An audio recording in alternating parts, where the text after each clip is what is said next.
There's no such thing as ufology because there's no such thing as a UFO. What they call a UAP now, they're not unidentified. That word would connote that it's something we don't know what it is, and we do know what they are. Well,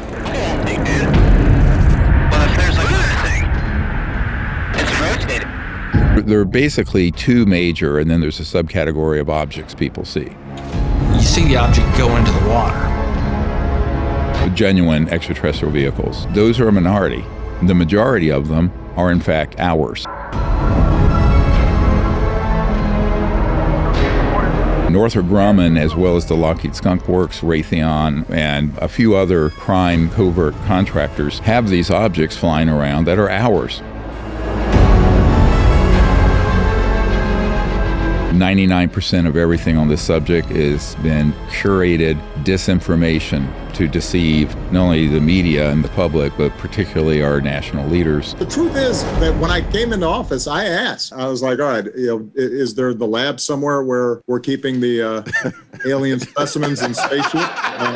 They did a little bit of research and the answer was no.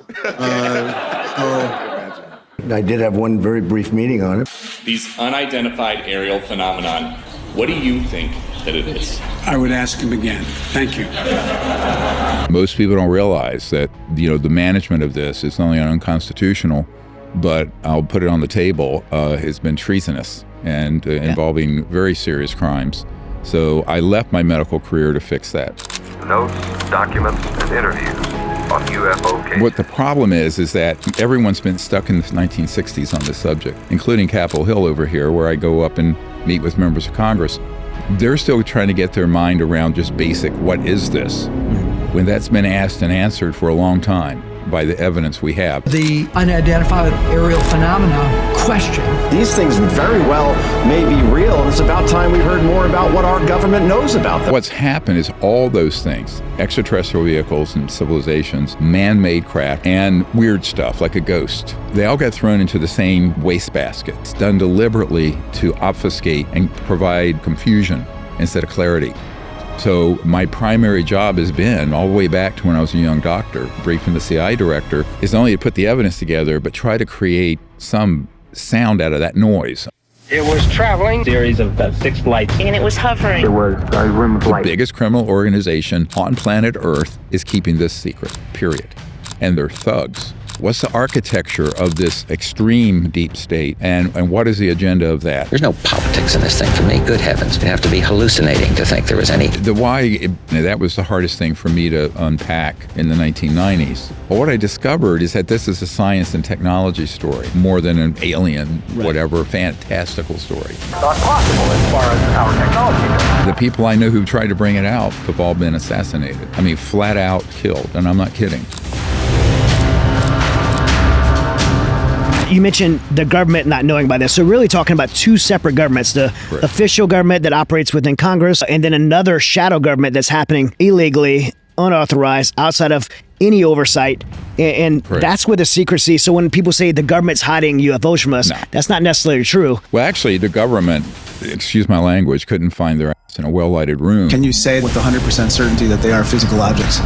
I can say with certainty that a number of these are physical objects. What you have to understand about this is that it's a global, transnational. So it's very deep, covert, and it's very powerful. So you not only have the kind of wealth that this organization has, they have technologies that could put to shame anything that 99% of the generals at the Pentagon know about in their kit.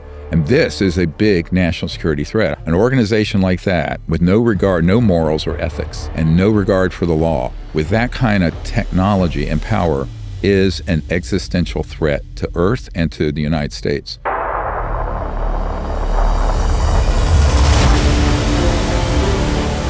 Imagine technologies. You could have a device that would run your house or your car or your business, pulling energy out of what's called the 0 point. No emissions, no pollution, and the cost of zero.